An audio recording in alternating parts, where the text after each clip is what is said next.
안녕하세요. 저희는 아스트라비아예요. 아웃사이더들이 모여서 인사이더들의 삶을 조명해보는 그런 팟캐스트 프로그램이죠. 제가 뭐 오늘 오프닝 치는데 갑자기 옆에서 갑자기 업십키라고 해가지고 그랬네요. 저는 팟캐스트 진행을 맡은 MC 대석이고요. 제 옆에 지금 작두님 나와 계십니다. 안녕하세요. 네, 안녕하십니까. 작두입니다. 예, 오늘 다른 분들 패널들 안 계시죠? 이유가 있습니다. 오늘 초대석이 있거든요. 특별한 초대석 모시는데 그 얘기 조금 이따 할 거고요. 그래서 저희 두 명이랑 오늘 초대 손님 한 분이랑 진행을 하게 될 것 같아요. 작두님, 네네. 어떻게 지내셨습니까? 조금 이거는 이제 근황이라고 하기에는 조금 진지한 얘기긴 한데, 저희 이제 그 학교에서 그 청소 노동자 이제 사망 사건이 일어나가지고, 이제 그거 관련해서 학생들하고 이제 TF 팀을 구성해서 그 어떻게 이제 입장 표명을 할 것인가 해서 대자보하고 연서명하는 일을 또 진행을 했습니다. 네. 서울대학교가 네. 청소 노동자가 자주 죽는 좀 그런 이미지가 있어요. 두 번째죠, 사실. 그러니까요. 너무 그냥 안타까운 일이. 한 번 일어나도 흔한 일이 아닌데. 그렇죠. 안타까운 일이 학교에서 일어나가지고 다들 조금 충격이었던 것 같아요. 이게 지금 뭐 언론에서는 이제 갑질에 좀 집중을 해서 이야기가 나오고 있고 뭐 그 갑질도 되게 충격이었지만 어쨌든 한 학교 안에서 이게 우리가 보지 못했던 곳에서 또 노동자분이 죽어간다는 이야기에 다들 좀 큰 쇼크를 먹었던 것 같아요. 특히 또 기숙사 청소 노동자셨기 때문에 기숙사 생활하는 학생들도 되게 좀 많은 좀 힘듦이 있었던 것 같더라고요. 네. 모르시는 분들 위해서 간단히 설명을 해주자면 갑질에 관한 거는 이제 청소부들한테 어떤 시험 같은 걸 치게 하고 그렇죠. 거기는 뭐 영어로 어떤 학교 이름을 적는다든가 뭐 학교 연역을 세운다든가 얼핏 우리가 생각하기에는 청소 노동하고는 별로 관계가 없는 그런 걸 하는 와중에 또 점수를 공개해가지고 뭐 치욕감을 줬다 창피를 줬다 하는 건데 기사만 봐서는 이거랑 죽음하고 딱 정확한 연관관계는 잘 모르겠더라고요. 어떤 뭐 타살, 자살 이런 거 징후는 없는 거죠 지금. 네, 지금 어쨌든 이제 진상조사를 들어가려고 이제 하고 있는데 그 이제 뭐 그 팀을 어떻게 이제 구상을 할 것인가 진상조사위원 그 팀을 그거에 대한 또 이야기들이 좀 나오고 있더라고요. 그러면서 학교에서는 학교에서 자체적으로 하겠다고 했는데 이제 또 다른 이제 뭐 노총이나 이런 분들은 또 어쨌든 다양한 구성원들이 들어가서 진상 규명을 해야 되지 않겠느냐 해가지고 이제 이런 이야기들이 나오고 있습니다. 또 어떻게 보면 굉장히 어려운 일, 신경 쓰이는 일, 함부로 또 할 수 없는 일 거기 참여하고 계시나요? 네, 제가 뭐 그렇게 크게 참여하는 건 아니지만 그러니까 학생들이 이제 바로 이제 TF 팀 구성해가지고 같이 뭔가 이야기를 하고 좀 이런 부분은 이제 비판을 하자 그래가지고 뭐 살짝 참여한 정도고요. 네, 학생들도 굉장히 비통한 마음으로 고인의 이제 죽음을 애도하고 있는 중입니다. 너무 좀 그쵸 어두운 우리 사회의 현실로 처음 오프닝을 시작했네요. 네. 삶에 빛이 있다면 어둠도 있는 게 아니겠습니까?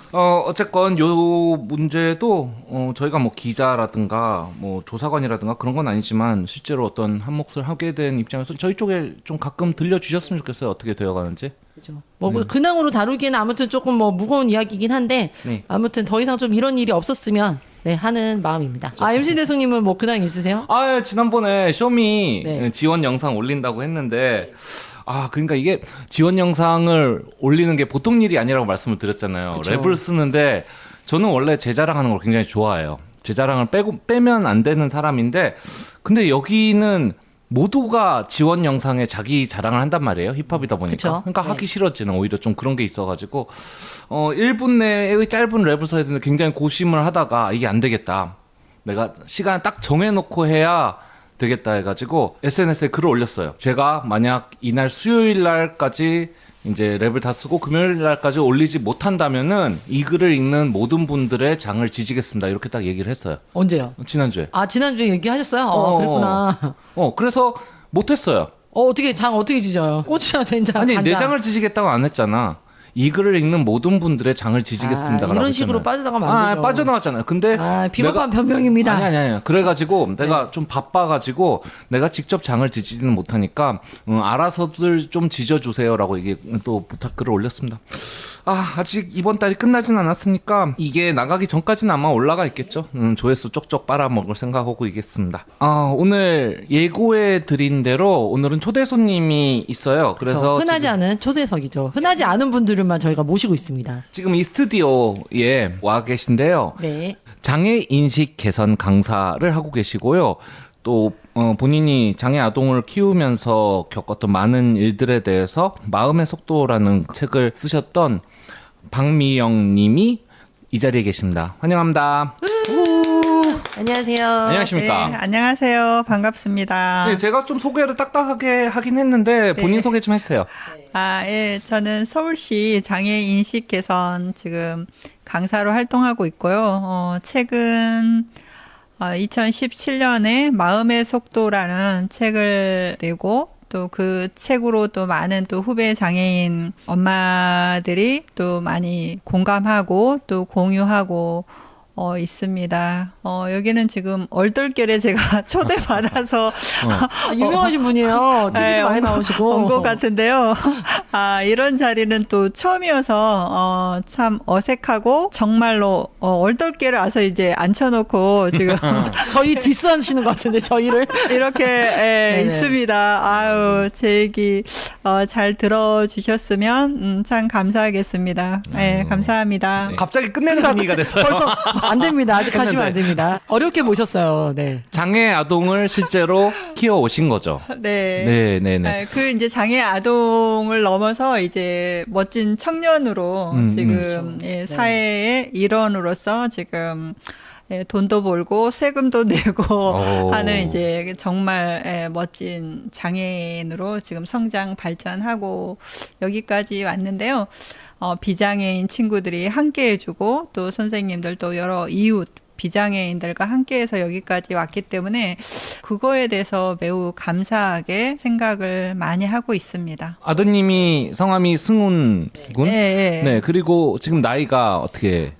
지금 29살이고요. 지금 바리스타로 직업을 갖고 있고, 우리 승훈이가 지금 11년째 사회생활을 하고 있어요. 그러니까 올해로 11년째인데, 저도 깜짝 놀래고 있습니다. 그 연수를 들으면. 예. 그러니까 자폐성 장애 중증은, 원래 사회생활 하기가 매우 힘들다고, 전문가들은 이구동성으로 말하고 있는데 승훈이 같은 경우는 그거를 게임 케이스로 지금 열심히 그쵸.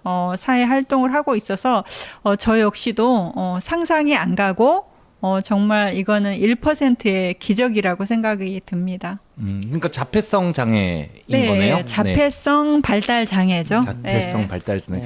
요거를 언제 처음 알게 되신 거예요? 승훈이가 이렇게 자라면서 또래 애들과 매우 다르더라고요. 그래서 이상하다 생각은 했는데 모든 엄마들이 그렇듯이 그 건강한 아이로 성장하는 걸 누구나 꿈꾸고 바라고 있잖아요. 그래서 저 역시 그거를 인정하기가 매우 힘들었고 또 싫었고 이래서 그냥 옆집 언니가 자꾸 이상하다고 얘기하더라고요. 근데 그거를 제가 받아들이지 않고 인정하지 않아서 계속 질질 끌다가 어느 날 TV를 보는데 시사 프로를 보는데 승훈이랑 똑같이 행동을 하는데 그게 자폐성 장애라고 하는 거예요.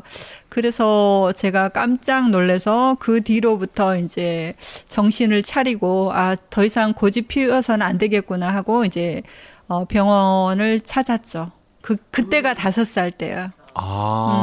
뭔가 이상하다라는 생각이 들긴 들었던 거네요. 네, 이제 말도 못하고 대변도 5살이 되면 기저귀를 거의 다 뗀 수준이잖아요. 일반 네. 아이들이. 근데 대변도 기저귀에다 보고 그리고 또 자기만의 세계에 빠져서 저에게 눈빛을 전혀 주지 않고 이상한 소리를 내고 또 자해행위를 하고 자동차가 와도 전혀 그 위험한 거를 인지를 못하고 그냥 자동차가 와도 들어가고 그리고 땅바닥에 떨어져 있는 그 음식들을 그 흙이 묻은 채 이렇게 주워 먹고 막 이런 이상한 행동들을 많이 하면서 제가 너무 충격을 받았던 것 같아요.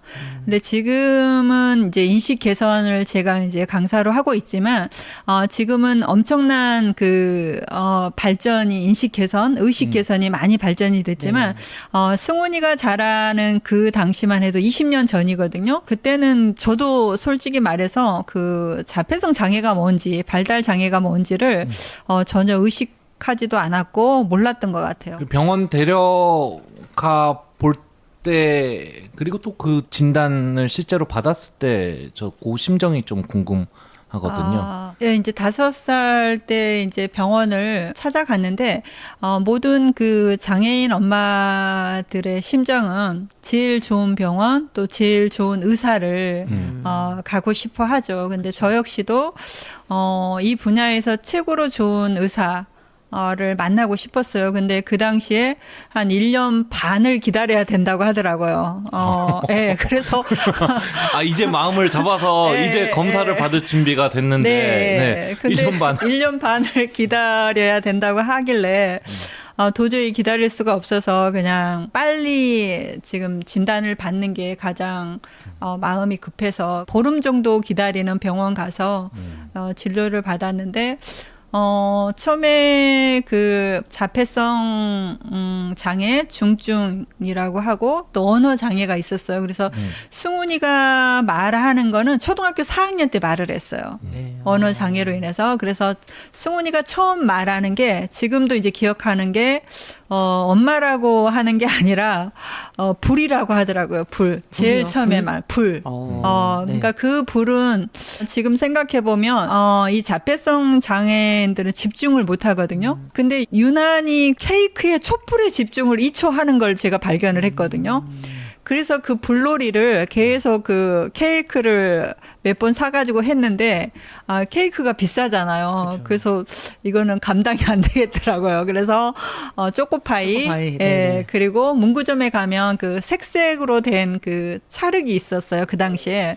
그걸로 이제 케이크를 좀 이렇게 만들어서, 그리고 이제, 그 촛불은 그 단골 제과점에 가서 이제 이렇게 사정 얘기를 하고 그 촛불을 좀 얻어와서, 그거를 한 1년 넘게 그 동생이 또 있거든요. 동생이랑 셋이 앉아서 계속 그 생일 축하합니다 하면서, 불 끄라고 이제 이렇게 하면서 불 이렇게 제가 계속 이거 불이야, 불 이렇게 했더니 1년 반 지나니까 이렇게 불 하더라고요. 그래서, 얘가 말을 할 수 있다는 그 기쁨이 참 컸던 것 같아요. 그게 이제 초등학교 3학년, 4학년 때인 거예요. 4학년 때. 아까 얘기로 돌아가가지고 네. 딱 실제로 얘가 이러이러한 장애가 있다라고 딱 진단 받았을 때 그때 느낌은 어떠셨어요? 보통 사람들이 생각하기엔 충격이 그래도 됐을 것 같은데. 네. 그때 심정 기억나시나요? 그때는 엄청난 이제 충격을 받았고요. 어느 정도 예상은 하고 가셨을 거 아니에요? 그렇죠. 예상은 하고 갔지만 그래도 그 전문가의 그 말이 나왔을 때는 정말 다리가 후들후들하고 이게 내가 예측을 하고 왔지만 정말이구나라는 생각에 어마어마한 충격을 받았지만 더 큰 제가 또 공포에 시달리는 건 이렇게 나오려고 하는데 그 의사 선생님이 어머니 자폐성 장애 중증은 사회생활 하기가 매우 힘든 거 아시죠? 이 말을 할 때 저는 충격을 받았던 것 같아요. 인간은 사회적 동물인데 얘가 도대체 사회생활을 못한다고 하면 어떻게 양육을 하며 어떻게 케어를 하며 그리고 얘는 어떤 삶을 살아야 될까 그런 게 참 눈앞이 캄캄했던 것 같아요. 그 말에 저는 많이 좀 충격을 받았던 것 같아요. 그러니까 얘기를 하다가 일어서려는데 마지막에 이렇게 한마디 굳이 그렇게 또 이거는 저 어떻게 보면은 사람이 이제 아이를 양육하기도 하지만 이제 아이들이 다 크고 나면은 자기 삶을 찾아가고 막 그러는데 이 사람은 끝까지 누군가 돌봐줘야만 합니다라는 뭐 그런 말하고도 같았겠네요. 그렇죠. 그러니까 그 사람이 다 때에 맞게 이렇게 성장 발전이 하잖아요. 네. 초등학교를 졸업하면 이제 중학교를 가게 되고 중학교를 졸업하면 고등학교 졸업하면 뭐 대학을 간다든가 아니면 취업을 한다든가 이런 거를 이제 다 때마다 이제 비장애인 친구들을 하게 되는데 이 자폐성 발달 장애인은 이제 그런 걸 못하기 때문에 끝까지 엄마가 아니면 뭐 옆에 누구 보호자라든가 그런 사람이 케어를 끝까지 해줘야 된다는 그 막연한 긴 그 마라톤 같은 싸움을 한다는 거에 대해서 굉장히 두렵고 떨리고 앞이 캄캄했던 것 같습니다. 어떻게 보면은 아이도 아이지만 본인의 삶이 완전히 없어지는 거 아닌가요? 그렇죠. 그래서 많은 후배 장애인 엄마들이 이 장애인 한 명으로 인해서 내 삶이 안전히 180도로 바뀌고 어떻게 보면 뭐 360도로 바뀌는 그런 삶을 장애인 엄마들이 살고 있지 않나 그런 생각을 해봅니다. 360도면 원래대로 돌아오는 거. 180도까지만 가도록. 아, 네, 그럴게요. 사람들이 장애도 경중이 있고 하니까 네. 장애인을 해가지고 바리스타로서 자기 삶을 챙겨 나가는 게 참 얼마나 대단한 건지 사실 요거 듣고는 잘 모르죠. 네, 네, 네. 대표적으로 어떤 힘든 일이 아이 키우면서 이런 행동 뭐 고쳐 나가는 거 어떤 거 힘든 거 있었는지. 그러니까 이제 자폐성 장애는 일단 소통이 안 되죠. 소통이 불통이 되고 말귀를 못 알아듣죠. 네. 그래서 이런 교육을 시킨다는 건 어마어마한 그런 인내와 기다림과 그런 훈련과 반복적인 훈련. 그러니까 장애인이건 비장애인이건 사람을 만나면 안녕하세요. 인사를 해야 되잖아요. 그리고 누가 뭘 음료를 준다, 과자를 준다 그러면 감사합니다, 고맙습니다 이렇게 해야 되고 또 미안한 행동을 하면 미안합니다, 죄송합니다 이런 게 이제 기본적인 그런 에티켓이잖아요. 근데 이런 게 전혀 안 되고 어떻게 보면 그냥 일방통행 그냥 돌진만 하는 거죠. 돌진만. 전혀 남을 배려하거나 그런 게 전혀 안 되고 하니까 이렇게 인간관계 사회성이라는 게 주고받고 이런 게 돼야 되는데 이런 게 전혀 안 되니까 교육을 어떻게 시켜야 될지를 전혀 모르겠더라고요. 그래서 그게 매우 힘들었고 일단은 말귀를 못 알아들으니까 정말 내가 벽에다가 대고 교육과 훈육을 시키는 것 같은 그런 생각을 좀 많이 하게 돼서 거기서부터 이제 좌절 그리고 이제 포기가 어떻게 보면 빨리 오지 않았나 그런 생각을 해봅니다. 책을 한번 쭉 읽었는데 하나하나 어떻게 교육해가는 과정들이 굉장히 뭐 치열한 인내와 반복과 이런 것들에 막 계속 뜸이더라고요. 네. 뭐 하나만 예를 들어줄 수 있어요? 그때 보니까 이제 지금은 지하철도 뭐 충분히 타고 다닐 수 네. 있고 그렇게 일도 하고 되던데. 하니까 그죠. 그러니까 일단 그 발달 장애인 특수 교육의 첫 번째는 저는 반복 교육이라고 생각해요. 네. 그러니까 반복을 100번, 500번, 1000번 아니면 10,000번 이렇게 해야 되는데 1000번을 만약에 예를 들어서 인사하기를 1000번 한다. 그러면 그게 기간으로 세월로 따지면 3년이 넘어야 되거든요. 네. 그러니까 그런 식으로 이 실생활, 일상생활을 그런 식으로 계속 꾸준히 했다는 게 지금 다시 하라면 못할 것 같은데 그때는 정말 얘를 한번 사람을 교육을 한번 시켜봐야겠다는 그리고 이제 그때는 제가 젊었고 열정도 있고 그리고 그런 의지가 좀 강했던 것 같아요. 그래서 그 교육을 할 수 있었는데 지금은 이제 제가 갱년기가 가가지고 그리고 이제 뭐 다 키우셨으니까. 네. 이제, 네. 지금 그 교육을 다시 해라? 저는 솔직히 말해서 못할 것 같아요. 그 정도로 에너지와 그런 정신적인 고통 그런 게 정말 말로 표현을 못할 정도로 고통스러웠던 것 같아요. 그리고 인식 개선이 안 돼서 네. 승훈이가 막 이상한 행동을 하면 막 사람들이 다 이렇게 막 레이저 광선을 비치듯이 승훈이하고 저한테 막 이게 길거리나 어디 마트 같은 데 가면 막 쏟아지는 그 눈빛이 지금도 생생하게 느껴지는데 그게 너무 두렵고 너무 창피하고 그랬던 것 같아요. 네, 그래서 거기에 대한 그 용기는 제가 어디서 났는지 모르지만 지금도 그 생각하면 내가 어떻게 얘를 그렇게 데리고 다녔을까 그 시선을 보아가면서 그러면서 생각을 하는데 참 여기까지 온 게 참 감사하네요. 정말 대단하시네요. 근데 또 그때 그렇게 안 했으면은 지금도 하나도 할 수가 없는 어떻게 보면은 그렇죠. 지금도 어디 나갈 때도 다 함께 나가야 되고 지금도 하나도 못하는 게 정신 연령이 우리 이 자폐성 장애 중증들은 2세, 3세, 4세, 5세, 6세, 7세. 그러니까 우리 승훈이도 지금 29살인데 정신 연령이 지금 7세라고 보면 돼요. 그 7살 된 그 정신 연령이 버스를 타고 또 전철을 타고 7호선을 타고 3호선을 타고 양재역에 내려서 또 버스를 타고 최종 직업이 있는 카페로 간다는 건 이거는 어떻게 말로 설명을 해야 될까요? 그렇게 이해를 하면 쉽지 않을까 싶네요. 그럼 지금 집에서 그 일하는 곳까지는 거리가 어느 정도 되나요? 지금 대중교통? 거리는 승훈이가 22살 때는 시립 어린이병원점 카페가 네. 있어요. 거기는 내곡동인데 집에서 1시간 반 걸려요. 근데 대중교통을 이용해서 대중교통을 4번 이용해야 돼요. 와. 네.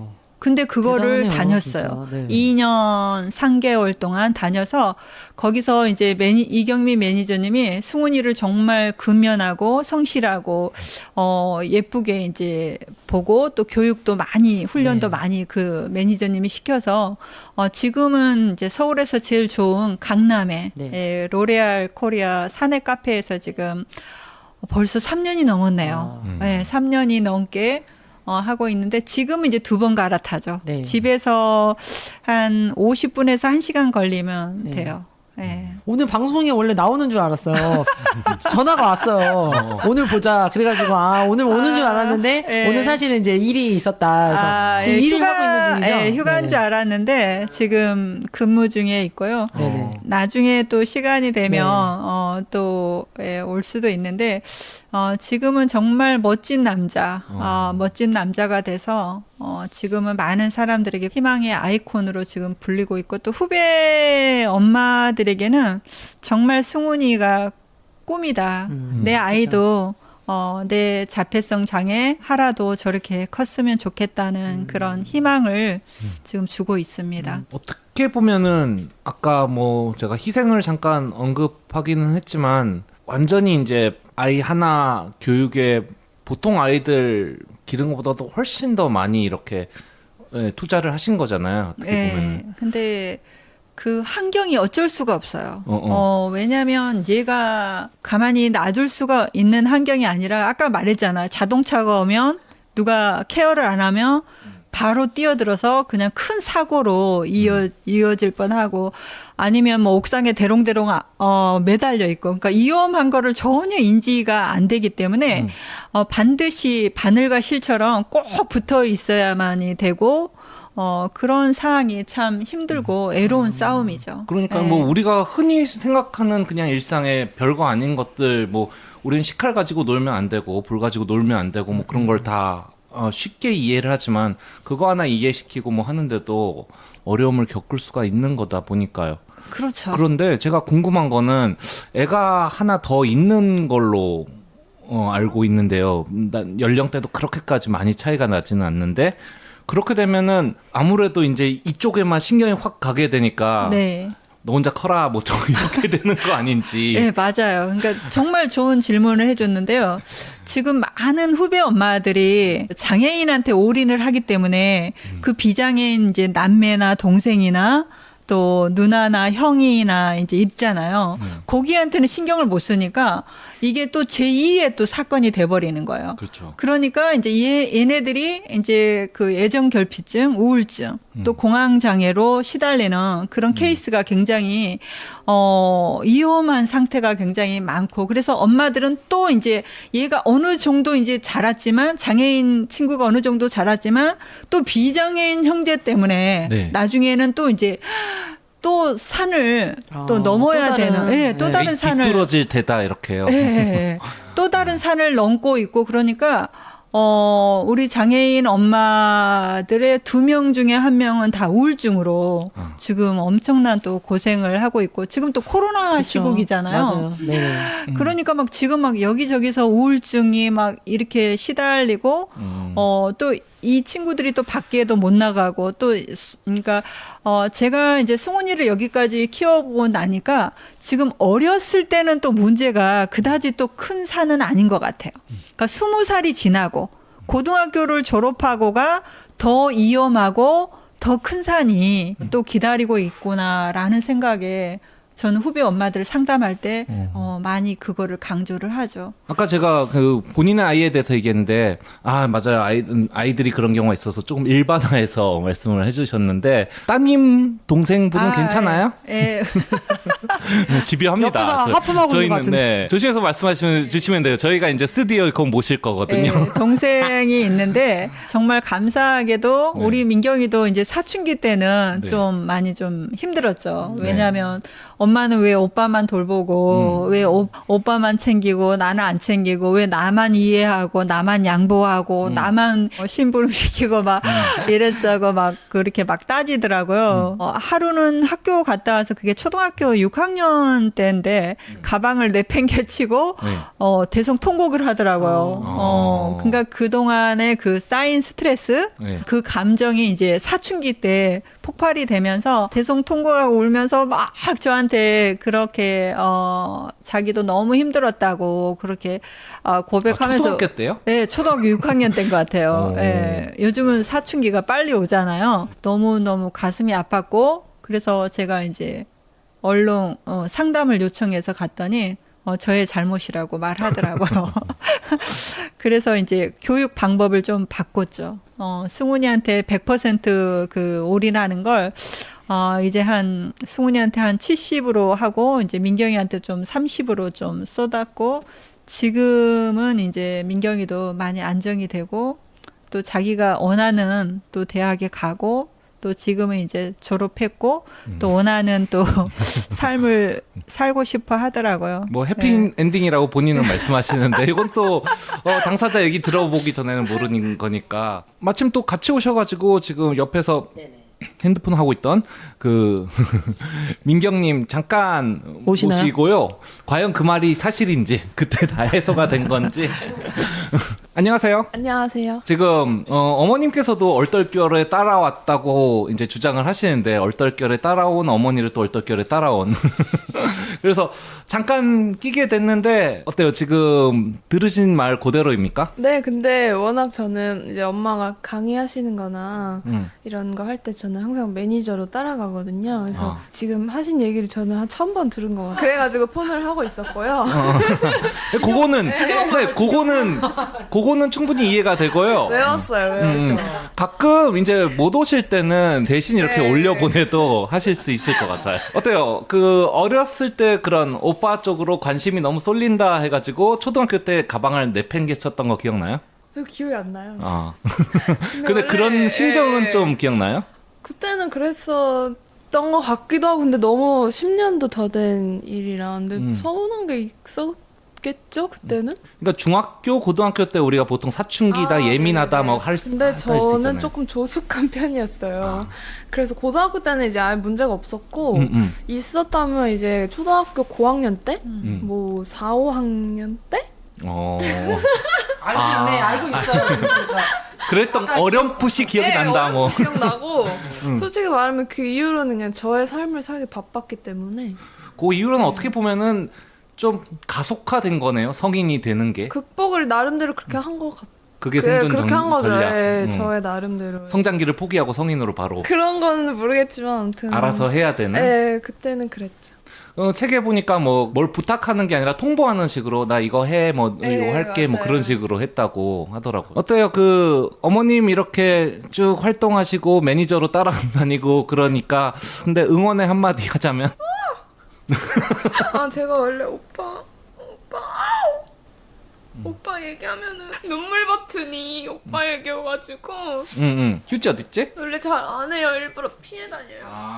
아, 저 그 얘기하고 싶어요. 제가 그 나는이라는 그 저처럼 비장애인 형제 모임이 있어요. 그것도 모임이 있군요. 네, 그분들께서 이제 책도 내시고 저는 오프라인 모임 몇 번 나갔었는데 이제 거기서도 저 같은 케이스들이 되게 많고 막 그래서 거기 가면서 되게 위로를 많이 받았거든요. 그래서 만약에 저처럼 이제 비장애인 형제인 분들이 계시다면 이제 그거 검색해서 책 읽어보시고 오프라인 모임도 하고 하니까 어쨌든 자조 모임이라는 게 같은 상황에 있으면서 이제 얘기를 나누면서 뭔가 위로받는? 그래서 거기서도 웃긴 게 막 이제 소개를 잠깐 이게 너무 빠른데 전환이. 아니 아까 분명히 하품하고 있었는데 갑자기 울다가 어떡하지? 그러니까 이거 버튼이 눌리는 거. 버튼 눌리고 울고 바로 웃고. 아니 웃긴 게 이제 자기 소개를 하잖아요. 그래서 네. 막 그러면 한 명씩 울어요 저처럼. 그래서 네. 저는 뭐 저희 언니가 있는데 이러면서 막 그분이 우시면 이제 저도 울면 안 되는데 참아야지 하다가 이제 저 소개하면 울고 막 또 달래주시고 아이고. 그러면서 이제 위로 받는 거죠. 위로를 받는다는 건 위로가 필요하긴 했다. 그렇죠. 음. 아무렇지 않을 순 없었겠죠. 근데 뭐 응원 한마디 하자면 응원을 하는 응원 시원찮으면 자를게요. 괜찮아요. 것 같은데 응원 시원찮으면 자를게요. 그냥 열심히 음. 지금처럼 행복하게 살았으면 좋겠고 옛날에 물어봤어요. 한번 엄마는 엄마 인생 중에 어떤 시기가 제일 행복했냐고 그냥 궁금해서. 근데 엄마가 한치의 망설임도 없이 지금이 제일 행복하대요. 이제 오빠랑 저랑 다 잘 컸고 그러니까 옛날에 너무 힘들었기 때문에 다른 사람들은 뭐 20대 30대 젊은 시절을 막 추억하면서 막 돌아가고 싶다고 하잖아요. 근데 엄마는 그때가 너무너무 힘들어서 그때 생각하기도 싫고 그냥 지금이 좋다고 그랬는데 그 얘기 듣고 조금 저 슬펐거든요. 그래서 앞으로가 제일 꽃날? 뭐라 그래? 봄날이라고 생각하고 꽃길. 계속 꽃길만 걸어가면서 더더 행복하게 삽시다. 아유 감사합니다. 잠깐 또 이렇게 귀한 시간 내주시고요. 아니 짧은 시간 있었는데 별의별 거 다 갖고 울고 웃고 막 다 하고 계십니다. 근데 확실히 진짜 말씀하신 것처럼 이제 장애를 가진 분들뿐만 아니라 그 형제분들이 많이 참 지원 정책 같은 데서 소외될 수 있는 부분들이 있는 것 같아요. 그래서 이런 뭐 카운슬링이나 아까 말씀하신 이런 모임에 대한 좀 지원도 같이 해줘야겠네요. 그리고 아까 맞아요. 이제 박명님이 말씀하셨듯이 밖에 나갔을 때 이런 이제 시선들에 대한 이것들을 같이 가족들이 같이 감당해서 가야 되는 부분이잖아요. 좀 사회적인 인식에 대해서 아직 좀 개선이 되지 않은 곳에서 가족들이 감당해야 될 게 되게 많다 그런 생각이 드네요, 진짜. 그 승훈이를 키우는 것이 어떻게 보면 옛날에 어떤 삶의 전부였을 수 있는데 지금은 또 어떻게 강연도 나가고 프로그램 그렇죠. 참여도 하시면서 어떻게 보면은 그때는 상상할 수도 없었던 모습을 만들어준 셈이 된 거죠. 지금 장애 인식 개선이라는 게 어떤 프로그램이고 어떤 역할 하고 계신 거예요? 그렇죠. 그러니까 승훈이로서의 제 삶이 너무 뒤바뀌어진 거죠. 그러니까 그때 20, 30대는 승훈이로 인해서 엄청나게 그 고난의 시간이었다면 지금 현재는 긴 터널을 지나 이제 햇빛이 비치는 그런 누군가에게 이제 꿈과 희망과 소망을 주는 그런 시기로 대역전이 됐다고 해야 되나요? 어떻게 처음에 연락을 받고 그렇게 일을 하시게 된 것인 건가요? 제일 처음에는 이제 저는 승훈이를 이렇게 양육하면서 제가 승훈이를 양육을 잘한다고 생각은 못 했어요. 근데 주변 사람들이 승훈이가 장애인이지만 엄마가 참 양육을 잘한다 이렇게 얘기가 이제 여기저기서 들리는 거예요. 네. 그래서 처음에는 그걸 저를 위로한다는 생각으로 들었어요.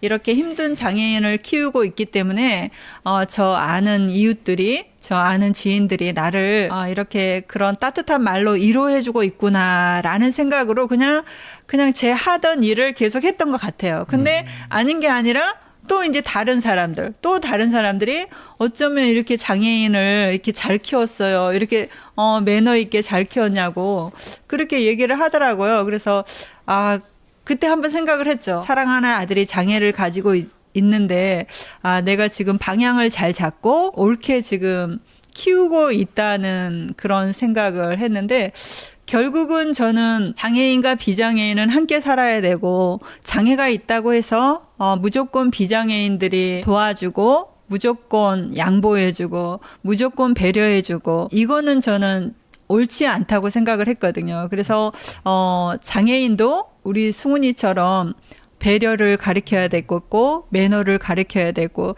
때론 좀 양보도 가리키면서 서로 함께 살아야 되겠다는 그런 머릿속에 그런 인식이 가장 컸던 것 같아요. 그래서 초등학교 2학년 때부터 매너 교육을 시작을 했는데 그게 잘 안 되더라고요. 승훈이는 말귀도 모르고 소통도 모르고 인사를 왜 해야 되는지 모르고 왜 초코파이를 민주에게 줘야 되는지도 모르고 그러니까 자기만의 세계에 빠져 있기 때문에 누구를 100% 배려하거나 이해하는 게 전혀 안 되는 아이였죠. 그런 아이를 지속적으로 계속 반복 훈련을 3년, 5년, 때로는 10년 넘게 가르쳤던 게 지금의 승훈이가 됐던 것 같아요. 예, 이거 전혀 질문과 다른 대답을 이게 아까 정말 전에 어떻게 해서 강사까지 이제 어떻게 연락을 받으셨나요?라고 물었는데 저는 이거를 어떻게 풀어나셔서 그래서 MC 대선님이 엄청나게 갸우뚱거리고 있더라고요.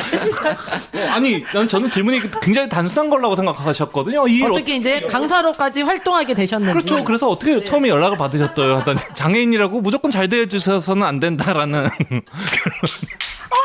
제가 보기에는 잠깐 잊으신 것 같아요, 질문을. 그런 것 같아요. 저는 절대 잊지 않거든요. 어쨌든 어떻게 해서 장애 인식 개선 강사까지 배 아파. 되셨는지. 그러니까 뭐 어떻게- 칠판 같은 거 없어요? 질문을 써놓고 이렇게 보여드리시라고 하면서 제가 카톡 보낼게요, 카톡. 제가 갱년기가 가가지고 아우 진짜 그러네. 아니 보통은 그러면은 도중에 하다가 질문이 근데 뭐였죠?라고 하시는데 그게 아니라 아니, 질문하고 전 상관이 없어. 강사님이셔서 예. 또 이게 말이 이렇게 질문을 잊으셔도 대답은 쭉쭉쭉 나오는 게 아닐까. 질문을 받을 필요 없이 그냥 하면 되는 거니까 얼마나 좋아요. 예. 아무튼 어떻게 이제 그 한 아이를 이제 키우는 엄마에서 예.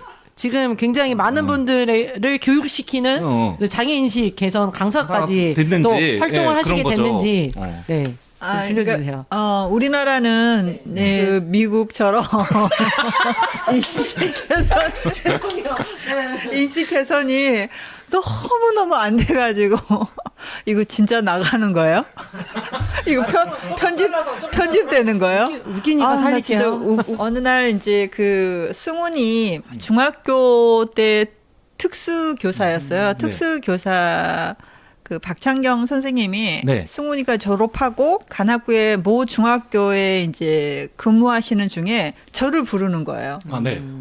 여기 후배 엄마들이 있는데 와서 선배 엄마로서 좀 그런 노하우를 공개해 달라고 그러더라고요. 그래서 처음에는 제가 깜짝 놀랐죠. 그리고 아직 우리 승훈이도 자폐성 장애랑 지금 현재 싸우고 있는 중이고 지금 이렇다 할 뭐 성과도 없는데 와서 저한테 이제 그 해달라고 하니까 깜짝 놀랐는데 그래서 제가 무엇을 어떻게 하는지 저는 모릅니다. 저는 이때까지 오직 승훈이만 양육하는 그것밖에 없지 이런 그 일방적인 그런 교육을 저는 받지 않아서 저는 할 수가 없습니다. 이랬더니 어머니 그 일방적인 교육은 책에 다 나오니까 그거는 소용이 없고 어머니가 지금까지 양육한 그런 얘기만 와서 후배 엄마들한테 해줬으면 좋겠습니다라고 저를 이제 설득을 하더라고요. 그래서 그 선생님이 승훈이를 3년 동안 또 돌봐주고 했기 때문에 그걸 거절을 못해서 그냥 갔죠. 갔더니 한 후배 엄마들이 한 6명 앉아 있더라고요. 그때 이제 청심원을 먹고 갔어요. 네. 너무 이제 떨리고 전업주부인 제가 네. 감히 그들 앞에서 무슨 얘기를 하고 어떻게 해야 될지 몰라서 청심원을 먹고 이제 가서 그래도 덜덜덜 떨려서 무슨 얘기를 어떻게 해가 온지는 잘 모르겠는데 그때부터 시작해서 또 이제 이렇게 입소문이라고 할까요? 네, 그래서 이제 조금씩 이렇게 와게 돼서 올해가 이제 벌써 10년째가 됐네요. 그렇군요. 네. 그러면 지금 하고 계시는 활동을 조금 더 소개해 주실 수 있을까요? 지금 현재는 이제 그 중고등학생 비장애인 대상으로 장애 인식 개선을 하고 있고요. 또 일반 교사들, 초, 중, 고 일반 선생님들 또 장애 인식 개선하고 있고요.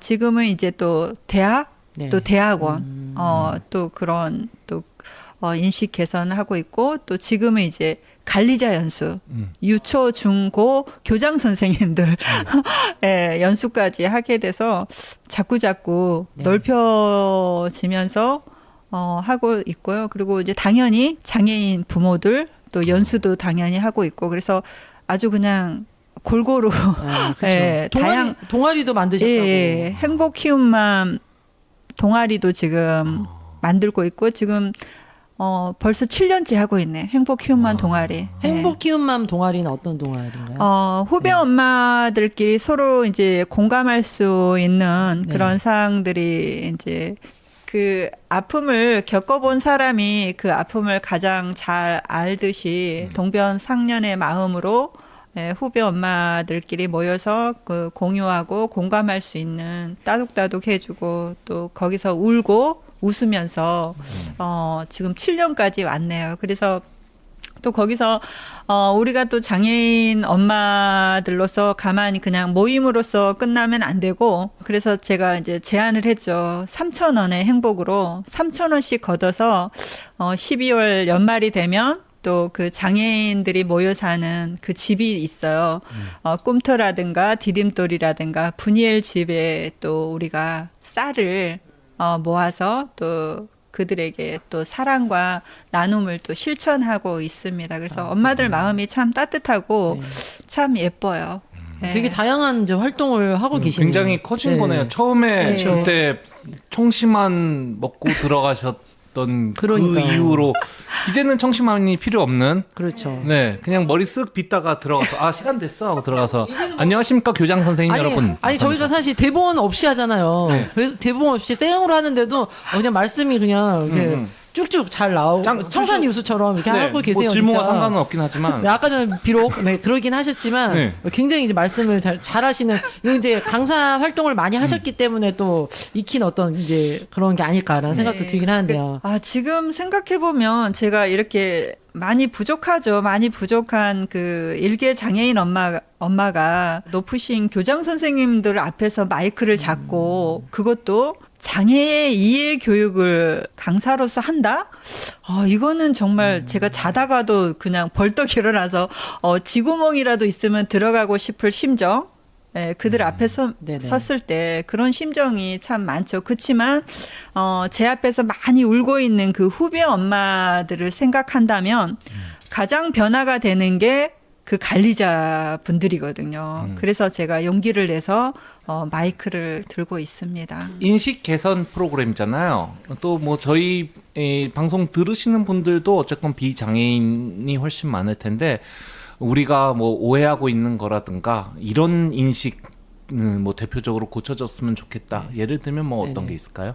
그냥 그 자폐성 발달 장애인 그 친구들을 그냥 똑같이 봐줬으면 좋겠어요. 누군가의 동생, 누군가의 그 조카, 또 누군가의 그 손주, 이런 식으로 그냥 가다가 좀 이상한 행동을 한다. 그러면은 그 친구들의 특성이거든요, 사실은. 예를 들면, 이 친구들이 이제 공사장에 그 소리 나는 걸 굉장히 싫어하거든요. 근데 그거는 일반인들도 그렇죠. 싫어하잖아요. 근데 우리 그 자폐성 장애 친구들 같은 경우는 그 뇌에 그 걸음막이 없대요. 그러니까 우리는 이렇게 걸음막이 있어서 그게 한번 걸러져서 들리는데 우리 친구들 같은 경우는 그냥 직설적으로 들리기 때문에 그 소리가 우리가 만약에 100배 느낀다. 그러면 우리 친구들은 예를 들면 1000배로 느끼는.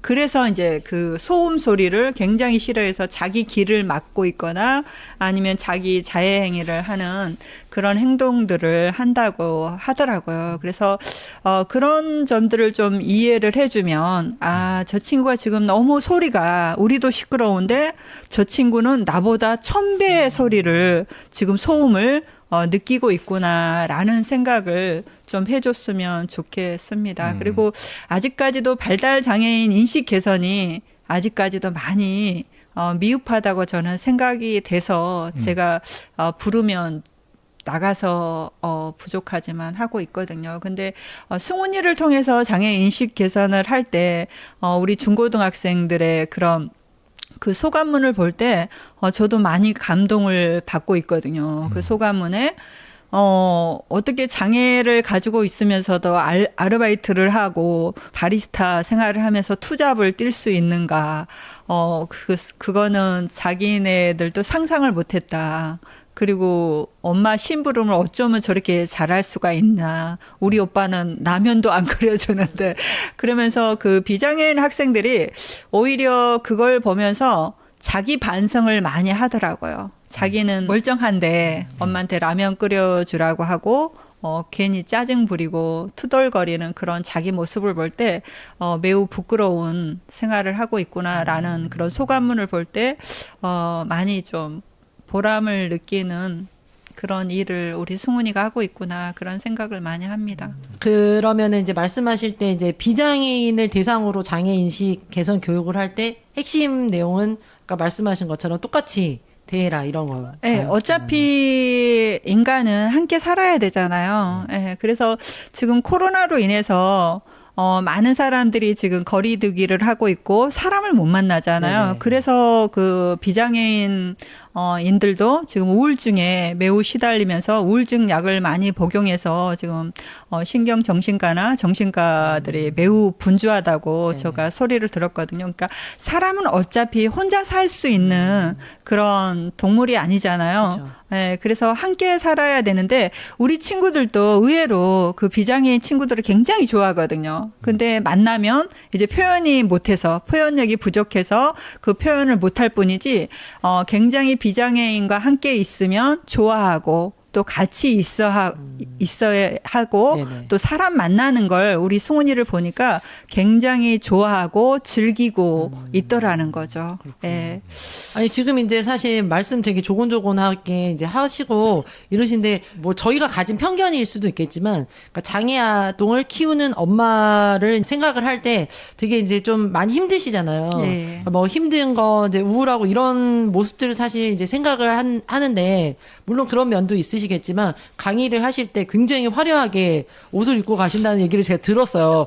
그래서 연예인인 줄 알고 장애인식 개선 강사가 아닌 줄 알았다는 오해를 들었는데 뭐 그렇게 하시는 이유가 있다고 저는 들었거든요. 어떠세요? 네. 예, 그러니까 우리나라의 그 편견을 보면 장애인 엄마는 우울하다, 조금 이렇게 좀 어떻게 표현하면 너무 소박하다, 그리고 조금 더 솔직하게 말하면 좀 우거지상이다, 막 이렇게 그런 편견? 사실 힘들기는 힘드시니까 예, 그죠? 그런 네네. 고정관념, 그런 시선들이 굉장히 많은데 저부터 그런 그 편견을 깨고 싶었었어요. 네. 우울하지 않다. 물론 우울할 때도 있지만 그쵸. 기쁠 때가 더 많거든요. 사실은 승훈이를 통해서 좀 많이 웃거든요. 저는. 예, 그래서 그런 거를 표현을 더 비장애인 학생들이나 또 선생님들에게 해주면 인식 개선의 변화가 참 좋은 방향으로 가겠구나 생각해서 좀 옷도 좀 밝게 입고 화장도 하고 밝게 좀 이제 빨간 바지 입고 네. 그러신다고 저는 알고 빨간색 노란색. 네, 빨간색, 노란색, 주황색 그리고 액세서리도 좀 네. 큼직하게 하면서 좀 그런 변화들을 승훈이 엄마로부터 좀 하면서 인식 개선을 했을 때 참 좋겠다는 생각이 드는데 실제로 수도여고생들은 저를 많이 응원하고요. 지금 8년째, 지금 코로나로 인해서 지금 9년째가 끊어졌거든요. 네. 근데 소감문에 보면 많은 장애인 엄마들이 승훈이 엄마처럼 살았으면 좋겠다. 저렇게 밝게 환하게 저렇게 멋있게 좀 살았으면 좋겠다는 그런 소감문. 어머니 너무 멋있습니다. 응원합니다. 더 밝게 더 행복하게 살라고 이렇게 응원을 해주더라고요. 근데 저는 그게 맞다고 저는 생각을 했기 때문에 그 방향으로 계속 지금 가고 있습니다. 제가 듣기로는 이제 굉장히 집이 잘 살아가지고 여유롭게 살아서 그렇다라는 오해까지 이제 들었다는 얘기를 들은 적이 있어요. 그래서 예, 절대 잘 재밌더라고요. 오해를. 오해를 그래서 재밌더라고요. 네, 네. 절대 잘 살지 않고요. 아니 그런 거 있잖아요. 그냥 평범하게 삽니다. 저 강사님은 그러기 때문에 가능했던 거야. 약간 이제 이런 네. 생각들이 있었다라는 네, 얘기를 네. 들은 적이 있어서. 네, 그래서 제가 너무 좀 티나게 좀 다녔나 봐요. 그래서 네. 그런데 절대 그렇지 않고요. 그냥 평범하게 살고 있는데 제 생각을 바꾸니까 운명이 바뀌더라고요.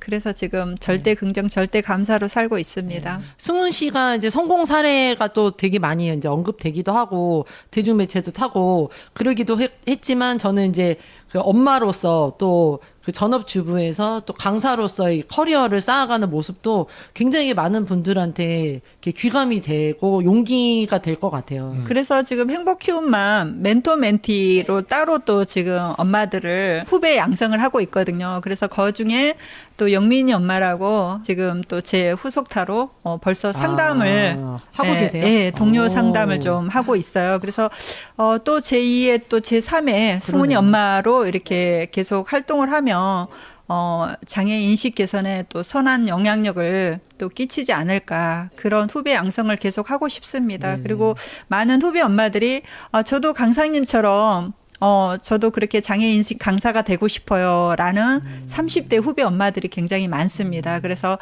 그 엄마들에게 저는 멘토가 되고 싶습니다. 그거 하나만 좀 여쭤볼게요. 아까 이제 뭐 저희가 이제 비장애인을 대상으로 장애 인식 개선을 할 때는 함께 살아간다. 여기에 이제 초점을 맞추신다고 했는데, 그 장애 아동을 실제 키우는 엄마나 뭐 아빠, 부모에게는 어떤 그 조언을 주로 주시나요? 가장 핵심되는 거? 네, 매우 중요하죠. 그래서 그 많은 후배 엄마들이 방향성을 잘 몰라요. 사랑하는 사람과 결혼을 해서 아이를 낳는데 어떻게 꿈에도 상상을 못했잖아요. 내가 장애인 엄마가 될 거라고는. 근데 저 역시도 그랬거든요. 근데 굉장히 처음에는 당황해하고, 정말 이거는 하늘에서 진짜 날벼락이 떨어졌다는 그런 충격으로 우울증에서 좀 헤어나지도 못하고, 그래서 방향성을 많이 놓치더라고요. 그 방향이라는 거는 방향성?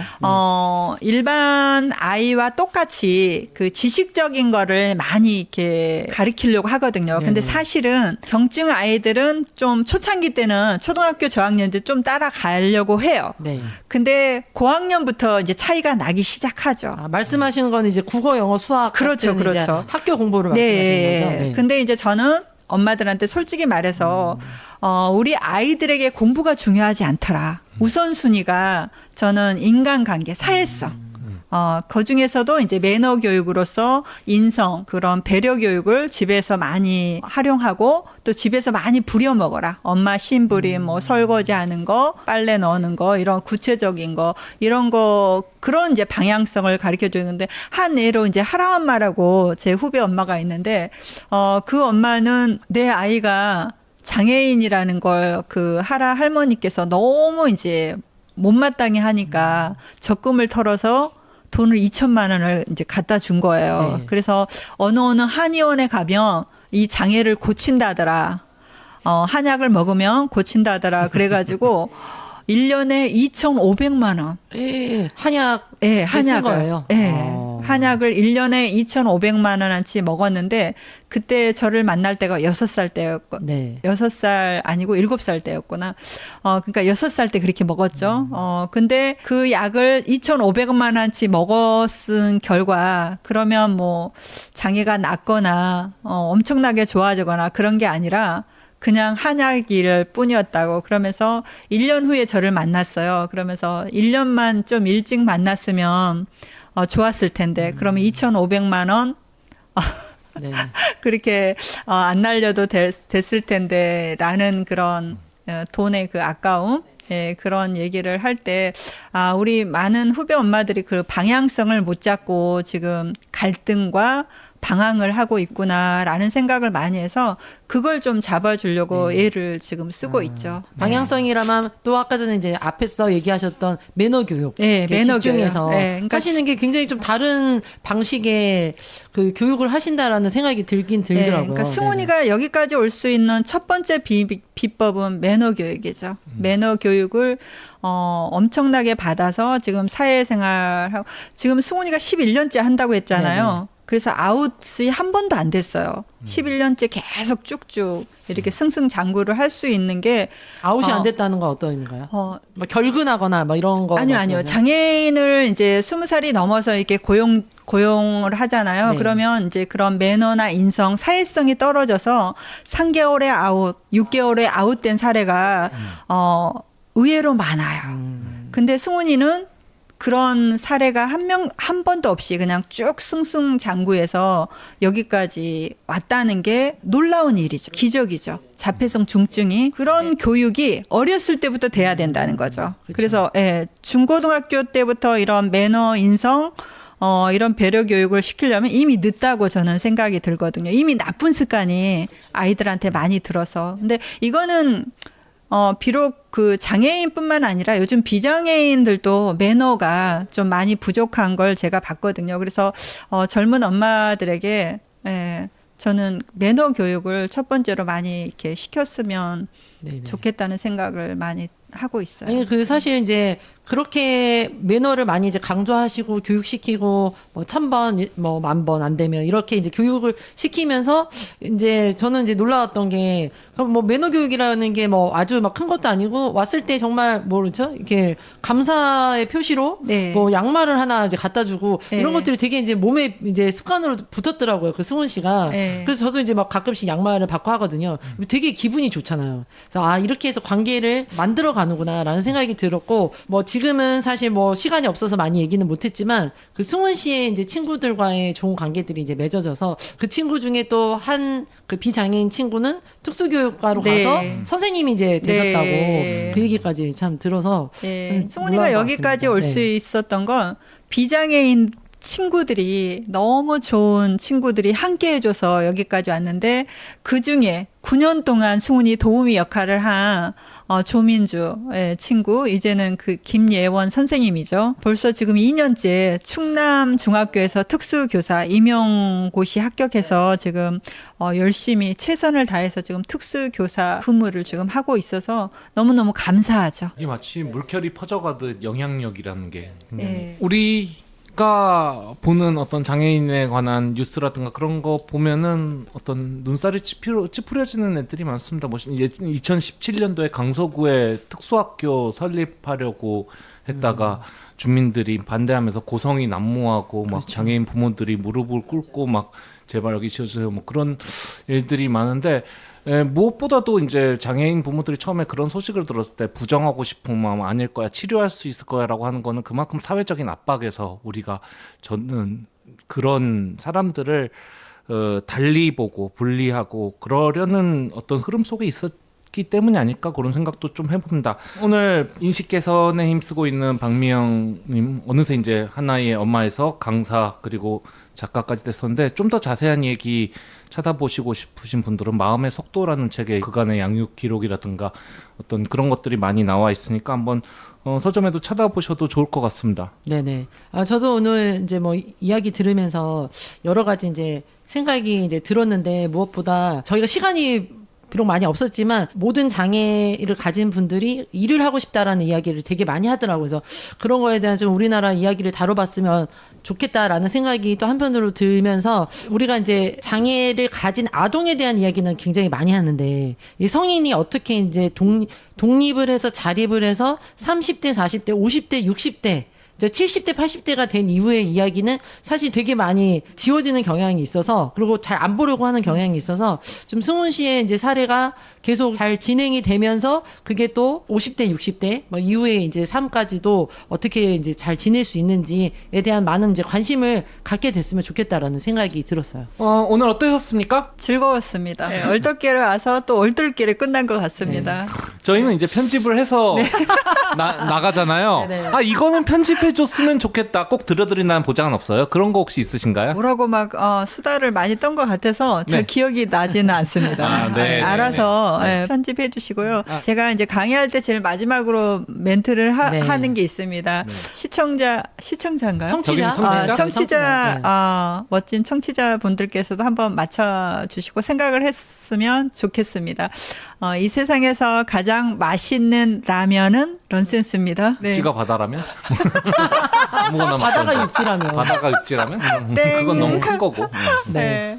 뭔가요? 네, 한끼 라면입니다. 라면 여러분 정말 좋아하시죠? 라면 되게 맛있잖아요. 그래서 장애인과 비장애인이 함께 라면을 먹으면 가장 맛있는 라면이 될 거라고 저는 믿습니다. 참깨라면보다 맛있는 거죠? 네, 네, 네네네네. 참깨 라면보다 맛있습니다. 네, 네. 감사합니다. 네. 오늘의 아싸라비아 여기서 마무리하고요. 저희는 또 다음번에 재미있는 이야기거리 들고 오도록 하겠습니다. 감사합니다. 감사합니다.